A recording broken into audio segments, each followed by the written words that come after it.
பொது தொகுதியை வந்து வந்து திமுக கொடுக்கல. அப்ப அவங்க சொன்னது என்ன, நீங்களாம் பொது தொகுதிக்கு ஆசைப்படாதீங்க அப்படின்னு சொன்னது.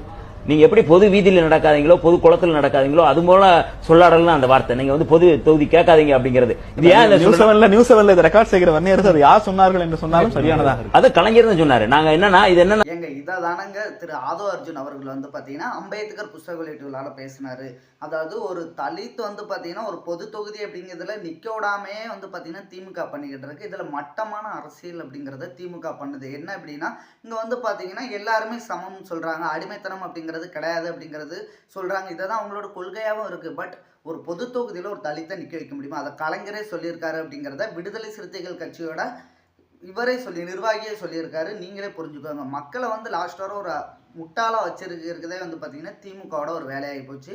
இதை பார்த்ததுக்கு அப்புறம் நம்ம திருந்தலை அப்படின்னா வந்து பார்த்தீங்கன்னா இன்னும் நம்மளை திருத்தக்கு யாரும் வர மாட்டாங்க. ஒரு தலித்துக்கு என்னைக்கு ஒரு பொது தொகுதி கிடைக்கும் அன்னைக்கு தான் அந்த ஜனநாயகம் அப்படிங்கிறது ஒரு வெற்றியை நோக்கி போகும் அப்படிங்கிறது என்னோட கருத்தாகவும் இருக்குது. நம்மளோட சேனலை சப்ஸ்கிரைப் பண்ணிக்கோங்க. தமிழக வெற்றி கழக கட்சி தோழர்கள் அனைவருமே நன்றி, வணக்கம்.